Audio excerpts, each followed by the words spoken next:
Pikine ay défaillant lañ quoi.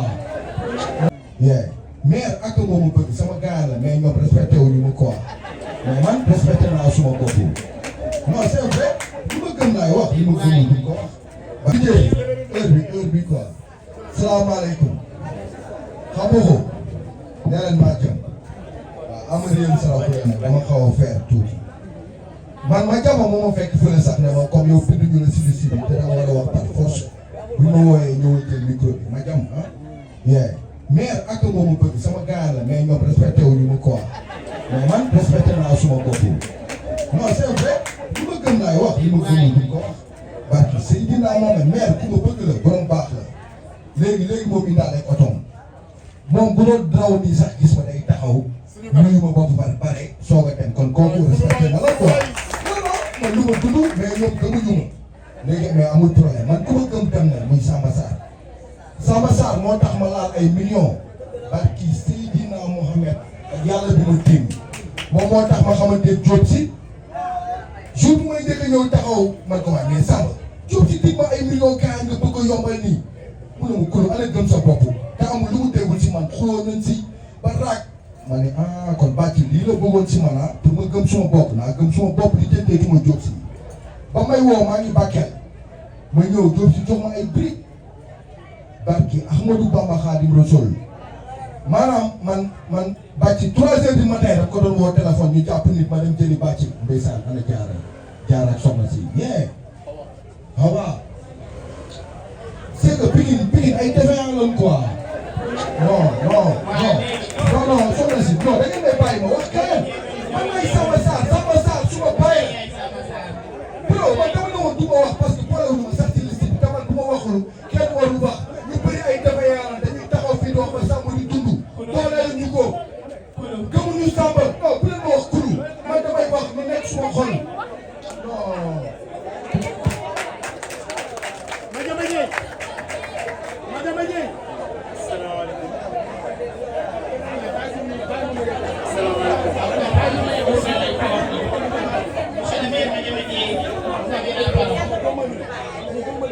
Asalaamaaleykum mbooloo mi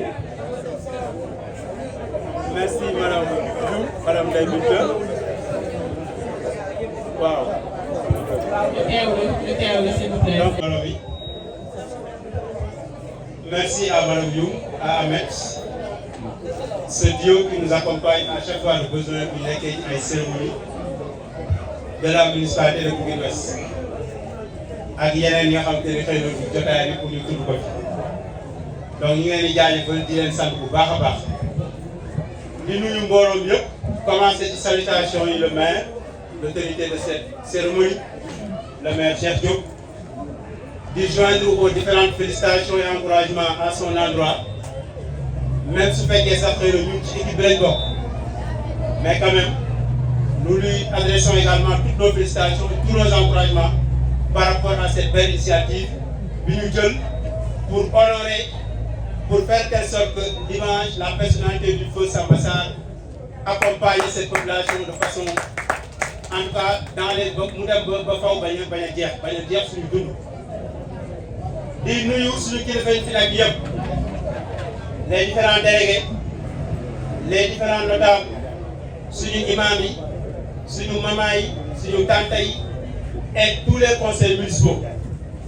Vous comprendrez et vous admettez que la cérémonie bi ñu nekk nii ce moment est un peu solennel donc l'émotion dina sori trop wax yeeg yooyu yëpp mën na xaw a jaxasoo mais notre personne par rapport à la personne de Samba Amadou Sarr moo ñu ñëw si jotaay bu ni mel ñu bañ ci yëkkati suñuy kàddu donc loolu dina xaw a doy waar trop on n'a jamais voulu le faire de son vivant à chaque fois de besoin qui devait recevoir une autorité dans ce pays.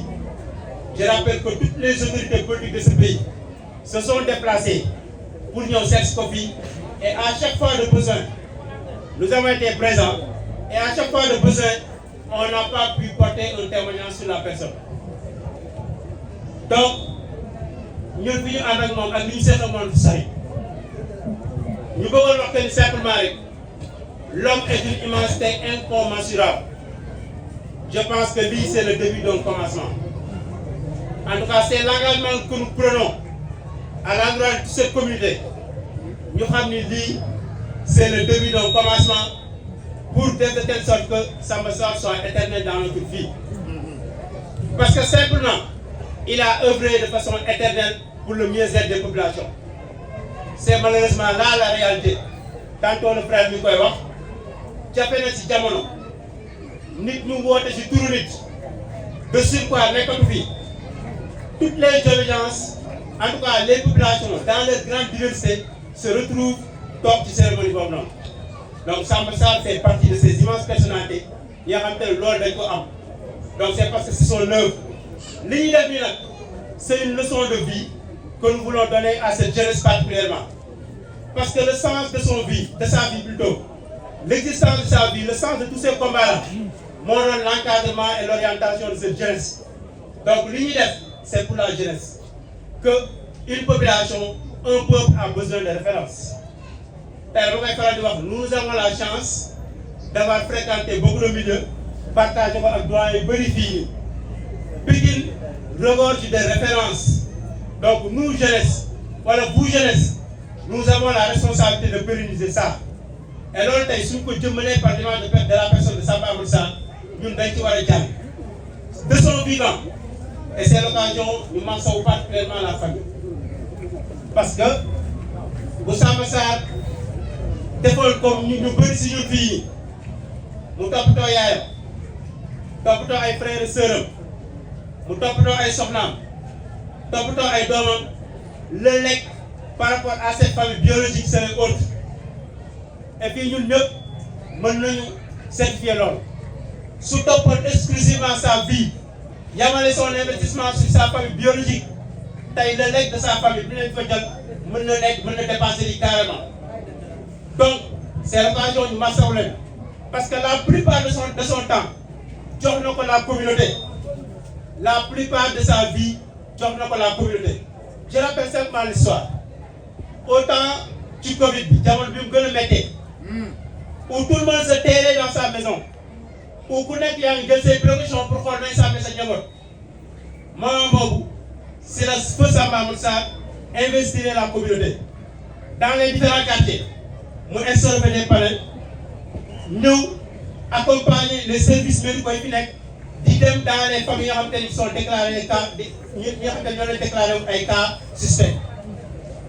Dem di leen affronter, mettre en péril, mettre en danger sa famille parce que lu mu guddi këram lay fanaan. Donc c'est un sens de sacrifice au-delà de la norme. Nga xam te ne moo doon ay minutes. Tantôt l'autre l'a dit, on ne peut pas épiloguer sur la personne en une cérémonie. Bu nu nekk impossible parce que l'homme est d'une immensité encore une fois incommensurable. Je rappelle simplement le sens de son engagement encore une fois pour exemple boobu. Et je parle sous le contrôle de notre doyen, M. Ibrahima Ndiaye. Je pense que nekkoon na son directeur, moom mu nekk le directeur adjoint à l'université. Ñu ñëw toog doyen war a dem en retraite. Mu ni ma le soir de la cérémonie de retraite bi ci suba si ngoon boobu noonu si laay démissionné. Man comme tu deviens fou en fin de compte. Après ñu war la propulser nga nekk un directeur commercial. Nous avons toute cette jeunesse à encadrer, am des opportunités à les offrir. Nous avons un directeur commercial, nous avons renoncé à cette responsabilité. En fait, tu deviens fou. Nous disons non, pour 2 et 3 raisons. Nous avons tout montré sur 8 heures, 16 heures, top du bureau. Je ne serai pas assidu dans ton équipe. Vous m'entendez également sur le bureau. Ça me téléphone à chaque instant de sonner pour sortir la ligne. Et je ne pourrais pas renoncer. En tout cas, il y a des appels de l'homme dans ton équipe. Que nous également, cette population, j'ai fait de telle sorte que je suis sur pas mal de choses. Donc, pour ces 2 raisons, je ne peux pas avoir cette responsabilité et je renonce à toute responsabilité du militant de 8h à telle heure, de 9h à telle heure. Je veux être libre pour être au service des populations. Quand si mes frères, quand si mes nijaay m'ont posé de tels actes entre telle dimension.